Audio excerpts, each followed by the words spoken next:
Welcome to episode 16 of Creative Dynamos. I am here this evening with a dear old friend, Doc Coleman. Doc and I have known each other teens of years, probably. Um, I think it's almost 20. Yeah, Um, yeah.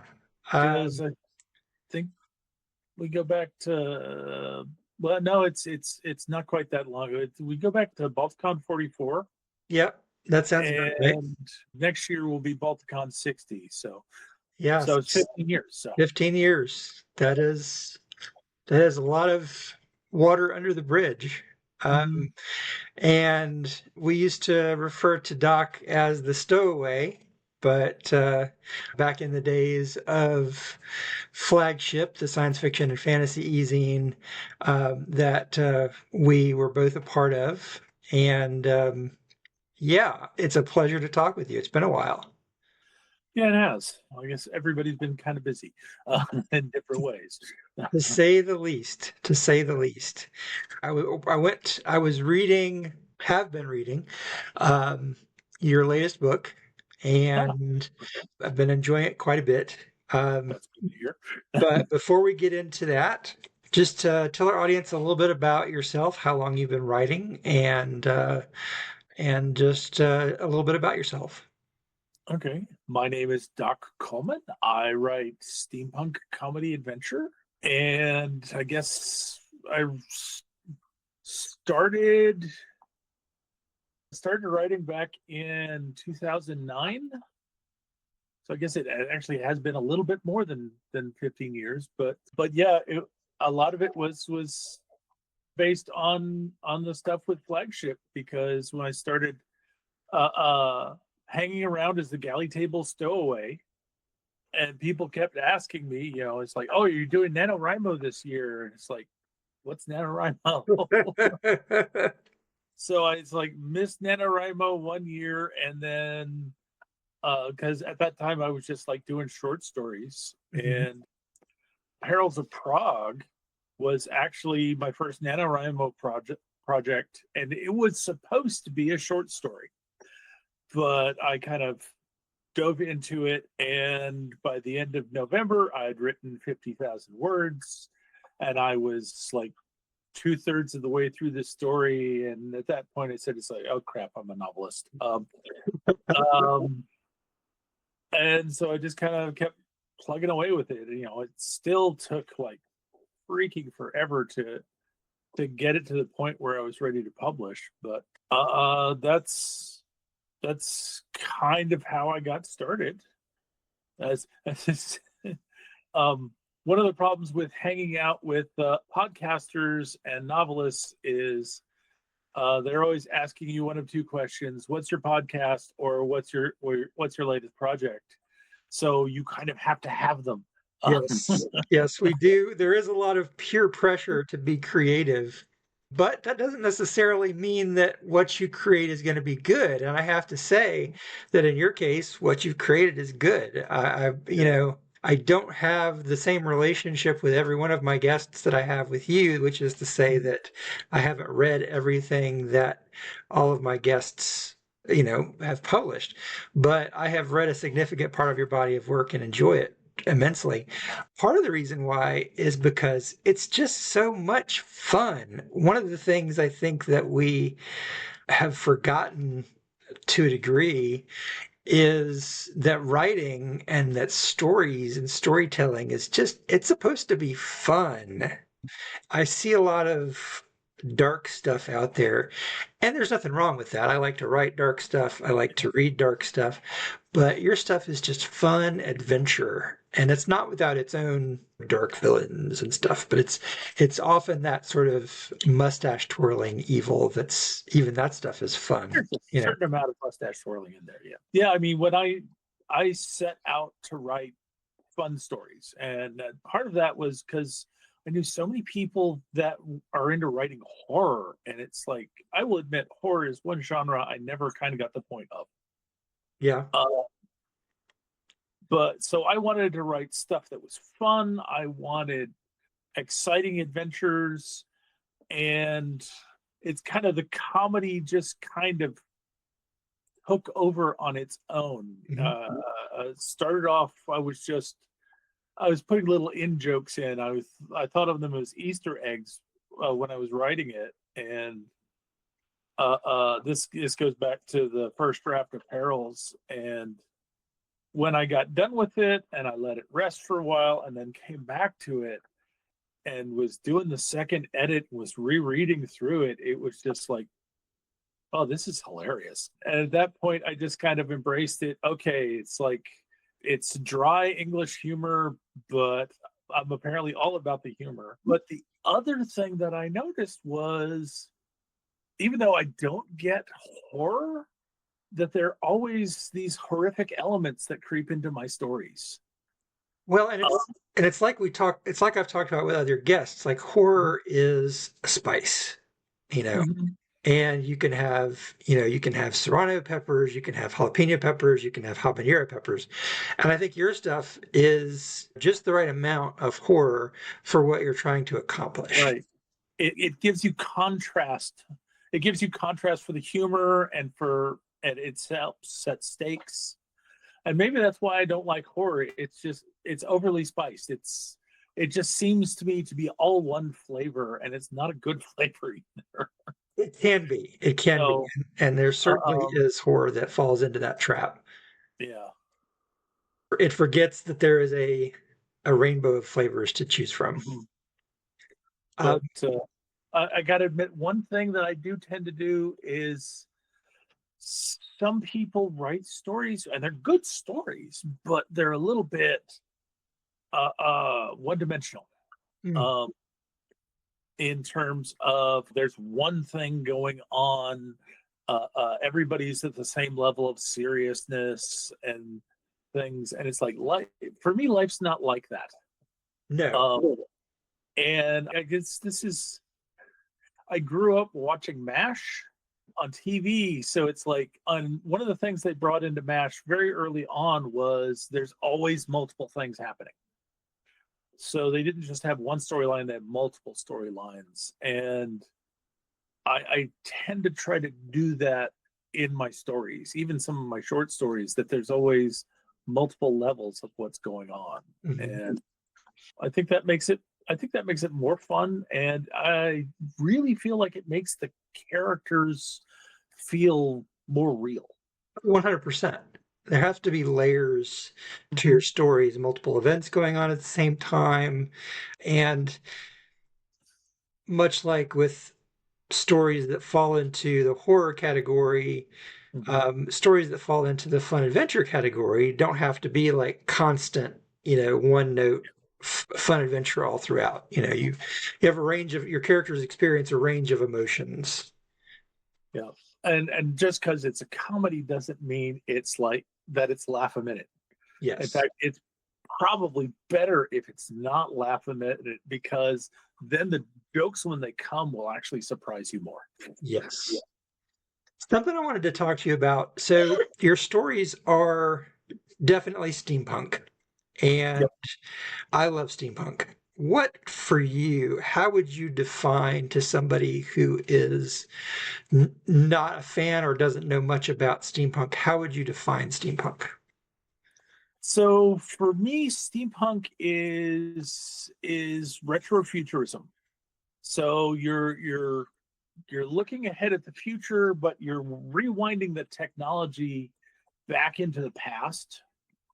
And a lot of the time, and the sweet spot for that is really the early age of industrialization, Mhm. when the steam power is starting to displace workers, and there's lots of fun things about that period of time. Now, it doesn't have to be in set in our world to be steampunk. I look at Phil Foglio's Girl Genius. It's a It's a fun read.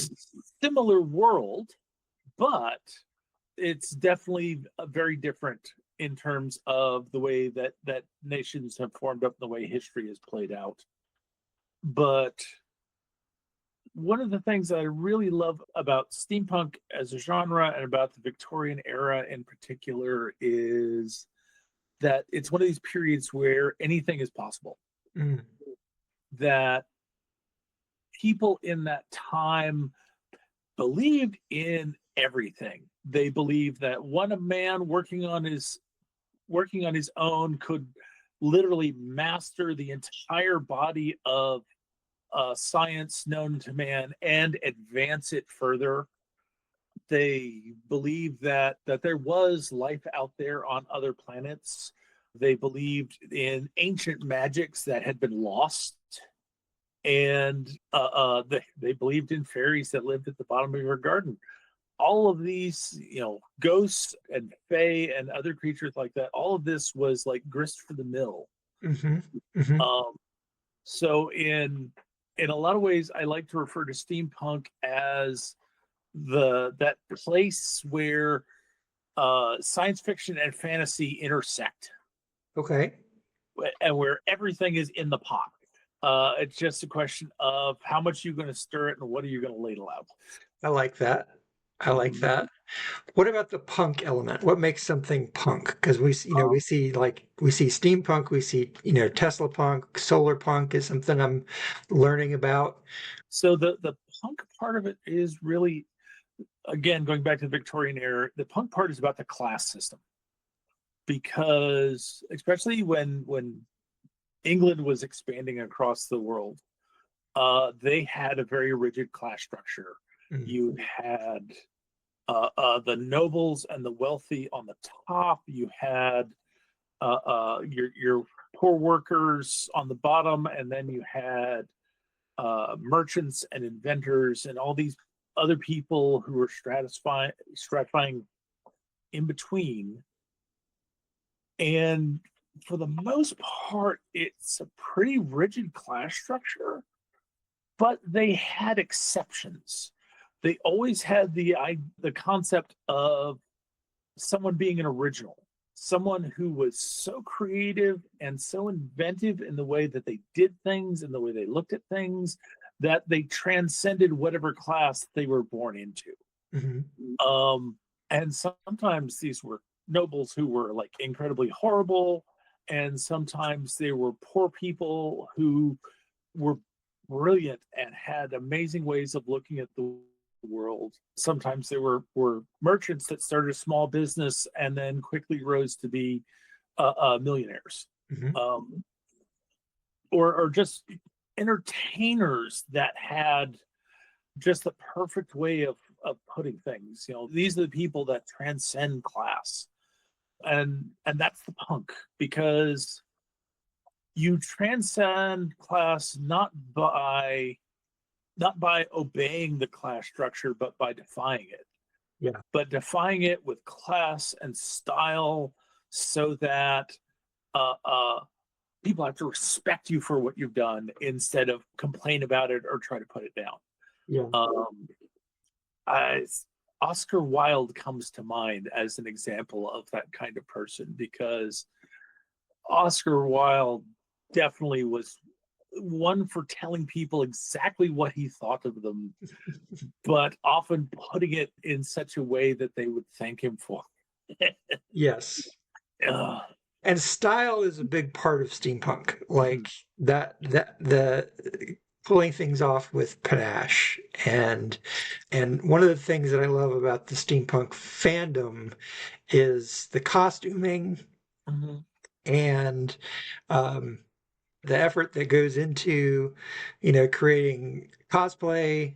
And it doesn't even have to be like around a certain character. There's just a vibe that steampunk fans. And that's one of the weird things about being a writer in steampunk is like some other genres like sci-fi and fantasy. If you're a writer, it's like, oh, you're the creator, you've got the great ideas. In steampunk, you're like, you're forgotten. Everybody's looking at the makers and the costumers and listening to the bands with their makeup, because it's so much of it is about the aesthetic Yeah. and about the look and the feel and the reimagining of things. And it's like, yeah, but that kind of starts with us. Don't don't forget the stories that get Yeah, told. you know, and when I actually go to steampunk conventions, one of the pitches that I use to get people's attention is we sell inspiration here. Yes. I think that's good. I think that's great, actually, because, we've set the stage. Yeah. Now tell us about your heroes, Crackle and Uh, Bang. Professor Harmonious, Crackle, and Miss Titania Bang. Uh, Yes. How did you come up with these people? well, Crackle and Bang, of all things, started off with a Halloween costume. My wife and I were going to a Halloween party, and we decided to dress up steampunk. Okay. And I had a top hat, and I had a lab coat, and I had goggles for my hat, and my wife was dressed as the sexy assistant, and she had a slinky dress, and she had her own pair of goggles. And while we were at the party, the goggles that she had were a hard bakelite structure to them, and she was just wearing them on her head. She didn't have a hat, and they started to hurt her forehead. So she took them off and she gave them to me. And it's like, what do I do with these things? And I looked at the top hat and said, okay, there's room above that. So I put them on the top hat above the other goggles. And then I looked at it and I said, seeing the top hat with the two pairs of goggles, it's like, that's a character. Yes. And, just that distinctive, it's a distinctive view. And it's like, what would make someone not just walk around with goggles on their hat, but walk around with multiple pairs of goggles on their hat? And at the time this happened, I know that T. Morris and Philippa Ballantyne were doing their Books and Bronze series. And I said, it's like, okay, if I'm going to actually make these characters, I need a nice alliterative name of like Books and Brawn, Yes. or at least the kind of name that rolls off the tongue. And I came up with Crackle and Bang. And then I had to figure out, okay, it's like, that's great last names. What are their first names? So came up with Harmonious Crackle as the professor. And about this same time, I was doing Oberon for Flying Island Press, for the audio production of Midsummer Night's Dream. So I looked at that and it's like, okay, let's pull out Titania, the Queen of the Fairies. And so it became Professor Harmonious Crackle and Miss Titania Bang. And once I started with the names, the characters just pulled together after that. Very much became a case of, he's the absent-minded professor who is like brilliant at stuff, but like squirrel. And and she went from being his assistant to being his colleague. Mhm. That she, because of the time and the class that she grew up in, she never got any of the titles, but she got all of the learning. Yes. She got an excellent education, but she's also a beautiful woman. And so she learned how to hide her intelligence as a defense, Mm. both against unwanted advances and against people who would attack her for being smart. Mhm. So she's the light under the bushel. Crackle is brilliant, but Miss Bang is the smartest person in the room always. But and they kind of grown out of that, and they've really gained a life.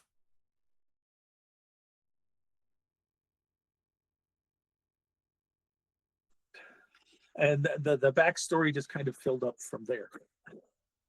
One of the things that Mhm. I have enjoyed so far about reading the Kindred of Kali? Yep. One of the things that I've enjoyed about reading that so far is so both characters have their fair share of mystery about Hmm. them. And so we get to see some of that curtain pulled back on both of these characters. How much of that is because you're a discovery writer, and how much of that is planned? You know these things well ahead of time, and you are unveiling these things to your audience. It's a kind of an even mix of both. I know, I really know the characters deep down. I know their motivations, their secrets. I know what they're hiding, why they're hiding it, and what things that they won't tell to each other, and what things they won't tell to themselves. Mm. Um, but there's also a certain element. I've often said that when I'm writing something and I get stuck on what's next, I've become a big fan of, all right, something blows up. Yes. Uh, I've I have often done the whole thing of, all right, what's the worst thing that could happen? All right, let's make that happen and see how the characters react. And it almost always just works out brilliantly because I go from being stuck to writing writing all these reactions as fast as I can, and usually out of that comes a better way to approach the problem in the first place. I've used that trick myself a time or two. Yeah. It's a good one. But it's very much, I've set myself up as an opportunity writer that I don't go for rigid structure. I like to have a good idea and try to be ready when opportunities present themselves. And things like that are opportunities. And you know, some of my best resolutions have come out of things like that. In the third book, which I've written the first draft of, I had originally set up so that there was going to be a big fight at the end of the book where Sir Richard was going to have to face off against a really tough champion, and I was having issues with it, and I talked to my wife about it, and she said, "Well, why don't you have Miss Bang do the fight?" And it's like, "Oh, that's brilliant." But it was one of those things. It's like, okay, now that I just shift the world that much, how does that change things? And things just fall into place brilliantly. And so that's going to be in the book, The Rage of Ragnarok. So, uh, yeah. You do love your alliteration. Oh, after doing the Perils of Prague, it's like, okay, all the titles have got to be alliterative, and it's got to be the something of somewhere, or so it's like that's the pattern to the series. It's just a matter of coming up with the what and the where. So, is this going to be an open-ended series? Do you have thoughts about like an arc for the characters? This is an open-ended episodic series, so I'm deliberately writing it so that each book is a separate, self-contained adventure, and I'm writing it so that you can pick up any volume and you don't have to have read the previous ones, because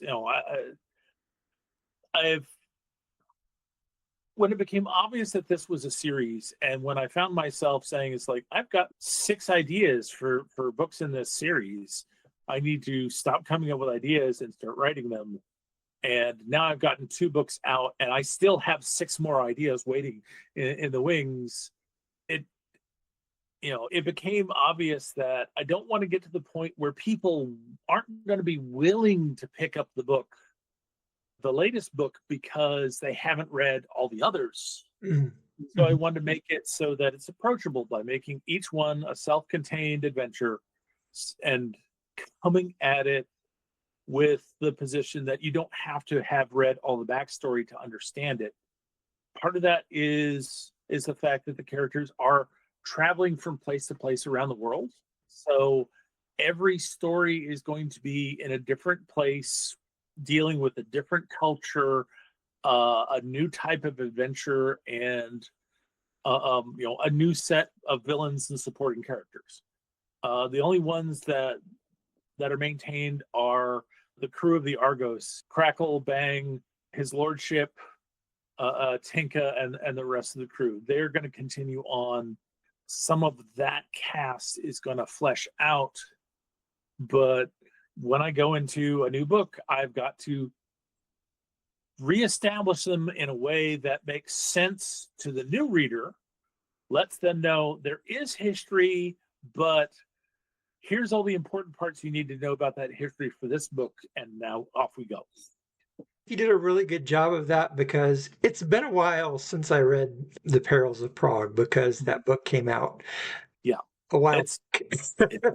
Yeah, it was 2017. This is 2025, so it's like 8 years. Not that I can cast any shade at anybody for having some period of time between books, but I think really I didn't have to like work very hard to remember, key elements, because you did a really good job of laying that groundwork in a fairly organic way as I went through what I've read so far of the book. So I didn't feel like I was scrambling for, oh gosh, what happened? Oh, who's this person? It helps that the characters are fairly memorable, but it also helps. Like, I think Jim Butcher does a really good job with that. Of you can pick up all of the only books of his that I've read have been the Dresden Files, but he does a really good job. You can pick up any of the Dresden books, any Dresden file, and he will tell you enough about the character so that if you've never picked up a Dresden File book, you know who they are, what their relationship is to Harry, and where it's going. But you're not like feeling like you're missing backstory. Right. It benefits you to have read the earlier books, but you don't feel like you're missing out. I think that's and that's kind of what I have tried to do with some of my series, is like, lay that groundwork. And then that's a challenging thing to do. I mean, it's like just another kind of info dumping that you have to be careful with when you're writing a series. And I try to be very deliberate about not info dumping, and I'll give you the information in little bits. Yes. So that you have a chance to digest it. And, when I start referring to things in the past, the reader should be looking at it and say, it's like, oh, well, I wonder what that's about. Maybe he'll explain it on the next page, and they'll keep reading and just get on with the story. And I want to leave them just curious enough that if they enjoy the book that they've got in their hands, that they'll go looking for the others. But also I've got the 2 novels now, but I also have a bunch of short stories that are out there, and some of them are in steampunk anthologies. And part of that is to reach new readers through the anthologies, but it's also so that if you really love the characters and you're going after all the little vignettes that I've done with Crackle and Bang, not only will you get the bigger picture of the world, you'll see kind of bonus connections through the different things. And is some of that available in I saw that you had the Shining Cog collection. Yep. The Shining Cog and Other Steampunk Stories, which is the book right behind my head. Yeah, it's right. It's also right here. Okay. That collection has got 2 steampunk stories that I wrote for other authors' worlds. One was yours, yes, and one was T and Pip, Ministry of Peculiar Occurrences. Those stories are in there, and it's got 4 other stories which are all Crackle and Bang vignettes, including one story that I wrote specifically for that book, so that even if you've seen the other stories elsewhere, there's one story in there that you can't get anywhere else that's worth picking that book up. That's good to know. I may have to grab a copy. Yeah. And that's actually a fun story. That's a story involving a flying carpet, and it was fun doing a steampunk flying carpet. But going back to the series, so I've got the main books, I've got the Crackle and Bang vignettes, but part of the idea is to do it open-ended, so that if I ever get another idea that I want to do, what I think will be another fun adventure, I can just sit down and write it. Mm-hmm. And that's part of the reason why I'm publishing these myself, is so that I always have control of the rights. So there's never anything stopping me from just sitting down and pumping out another book, except for time. Yes. Which we all struggle with. Yeah, but it's always the case that whenever the latest book is published, the series is complete for readers, so they don't have to worry that they're going to be left on a cliffhanger. Cliffhangers are for chapters, not for ends of books. I agree. Although I do like to leave like a few dangling threads. There's usually a hook if I know where the next book is going, but so I mean there is a hook at the end of Kindred of Kali, but it's a case that, okay, for Rage of Ragnarok, when you're reaching for that hook that you saw in Kindred of Kali, in Rage of Ragnarok you get diverted to a completely different adventure. Nice. So it's kind of like the serials. Even though there's a hook, you may not necessarily, when you get the next chapter of the serial, you may not necessarily wind up where you think you're going to wind up. You may end up somewhere else. So when I was writing the Echo St. Clair books, which is similar in the sense that it takes place in similar time frame, a very real world situation, I had to do a fair amount of research. Right. Unlike you, probably all of these books, or most of these books that will eventually get written, will take place in and around Manhattan. Who knows? I may go other places in the country. I have an idea for Echo St. Clair goes west at some point. But you've got other boroughs right there in New York. So. Right. Also true. But how much research did you do into like India and all the other countries that you had your characters travel to? So basically, the pattern I got into with Perils of Prague, and I've repeated it with the other books, is I start off and I sit down and I write things the way that I think they should go. Okay. So it's like I shape the world the way I think it should fall out, and then when I go and do the first revision, I start cranking out a list of things to double check. Okay. Because the secret of writing is you don't have to be brilliant in the first draft, because you've got lots of revisions where you can pump things up. And one of the things that happened to me in Perils of Prague was, it's like when I went and did the research, it was like it confirmed everything that I had already done. Kindred of Kali was a little bit different in that when I went and tried to do the research to see if how close my guesses were to reality, either they were spot on, or the answers were actually easier than I thought they were, or I couldn't find any information at all. That last part is definitely a challenge with that time period. That is incredibly frustrating, especially when you're like trying to. One of the problems I had writing Kindred of Kali is I was terrified about the names, because I know that India has a long time had a caste system, Mm-hmm. and caste system is a class system, but that there were particular names that went with particular castes. And I was afraid that, okay, if I'm using some random generator to help me find a name that sounds right for a character, I was afraid that I would like grab things from two different casts and put them together and they would sound ludicrous. And I reached out to a couple different people for sensitivity reading to try to see about making it make sense, and they didn't say anything about the names.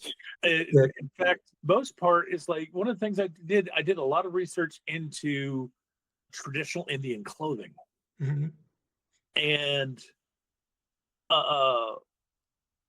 when I had these sensitivities readers look over it, because my point of view character is an outsider. He does not know what this piece of clothing is called, so he's describing it in terms that he understands. And the feedback I got from them was, well, why don't you just call it what it is? And they always wanted me to use the Indian name, and I can't do that. He doesn't know it. Right. So I ended up coming up with a compromise that, okay, it's like he doesn't know what it is, but Miss Bang knows what it is. I just have Miss Bang speak up and kind of connect, translate it. Yeah. I did a lot of research into India for Kindred of Kali. I did a lot of research, and I still have more research to do on for the next book, Rage of Ragnarok, because that's the book that involves Viking sky pirates operating over Southeast Asia. I'm already ready to read it. Which is this will probably be my favorite tag long for a long time, because that just says everything. But I had to do a lot of research on what Viking culture was like. Yeah. And figure out, it's like, okay, these people are sky pirates because that's part of their culture. They went a Viking and never came back. How are they living? How does that all structure? So I had to do a lot of work on that, and it's like when I get around to doing the edits on that, it's like, great, I'm gonna have to find a Norse expert to help me figure out if I did it right. The Vikings there's so much disagreement over what any of that is. Like, I could probably just get away with anything, right? Probably. I don't know that too many people are that precious about Viking stuff, but I could be wrong. I don't know, but yeah, it's definitely interesting. I've tried to go for finding a balance on research, because I know some people, when they go to research something, they will go down the rabbit hole and they will not come back. Yes. And it's like, that may be great for learning, but it's not getting your book done. No. Yeah. If you spend more time writing your story Bible than you do writing your story, then you're never getting your story published. So, like I said, it's the balance, and that's part of maintaining that balance is why I start off with what I think it should be.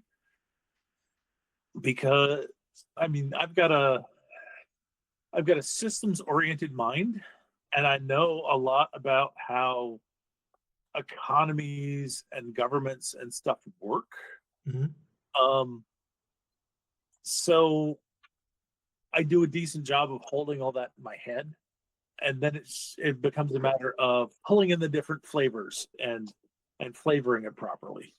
So it sounds like you've got the next half a dozen Crackle and Bang books all planned out. Yep.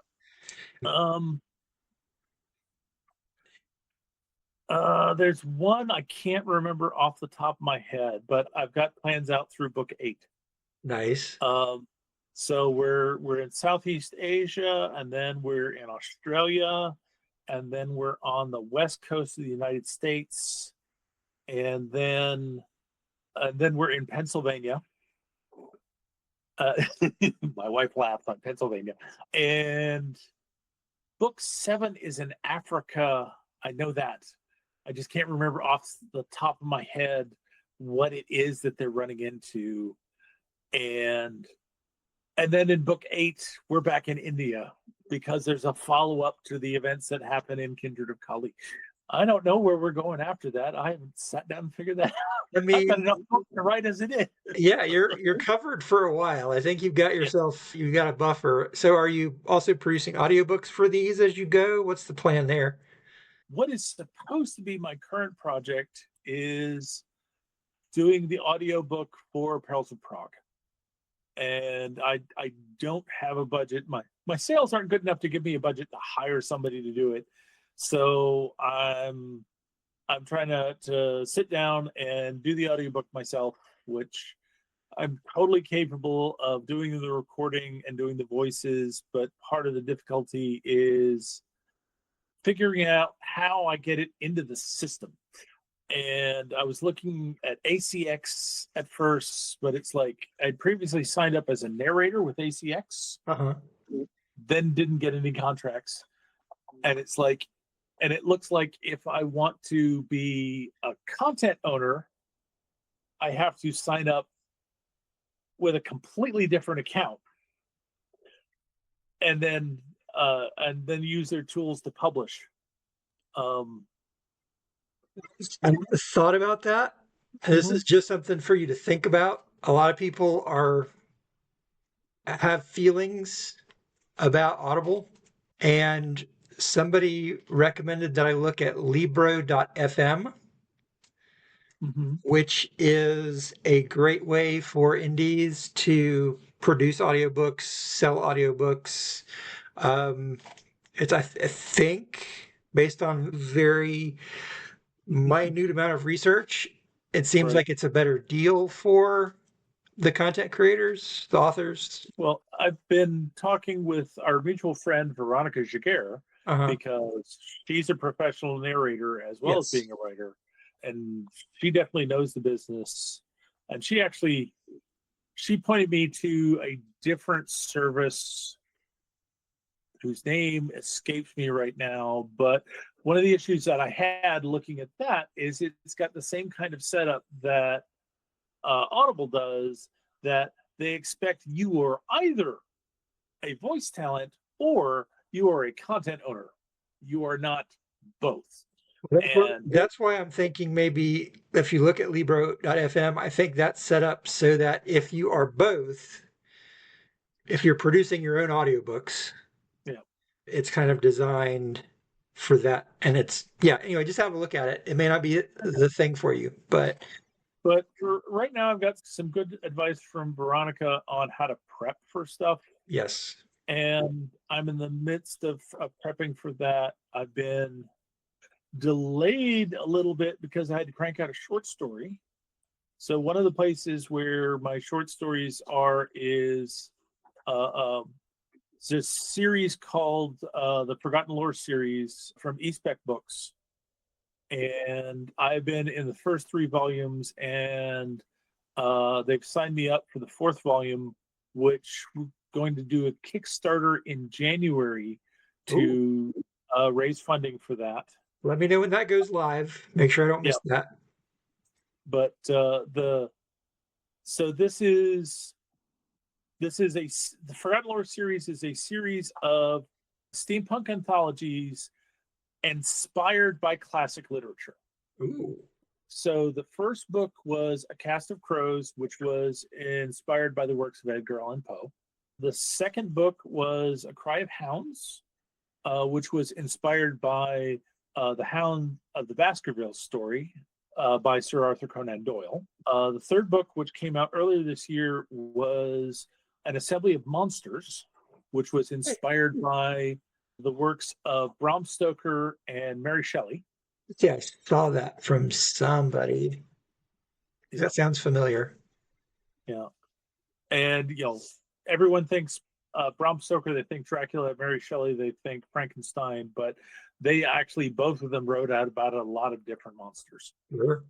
And we basically had a list of monsters, and everybody got to choose a different one. But next year's book is going to be A Curiosity of Cats. And that story is inspired by Lewis Carroll. Awesome. I just finished the first draft of that and sent it off. So I need to re-gear myself back to the audiobook. Well, it sounds like you're a busy man. Yeah. and working a day job on top of that, which gets in the way of a lot of things. Yeah. Oh, I know all too well. To honor that and to honor your time, tell us where we can find you. Okay, so if you're interested in me or my work, just go to your favorite search engine and search for Doc Coleman Steampunk, and that will help you find my website at doccoleman.com. It'll also help you find my Amazon author page where you can follow me and you can see all of the works that I currently have in print. And pretty much all of those you should be able to see samples for. So you can decide if it's something that you want to invest your time and money in. And let's see. I also do a little streaming myself. On Friday nights, I get on Twitch and I'm usually playing some kind of game from 9 p.m. Eastern to midnight. A lot of that is Destiny 2 and No Man's Sky. And on Sunday afternoons, I am streaming with Morgan Hazelwood and Sako Toomey. We do lazy Sunday afternoon productivity sprints. And that's on YouTube. And just find me looking for Doc Coleman on YouTube. Very good. Well, Doc, I want to thank you for your time, and I appreciate you. All right. Thanks for having me on.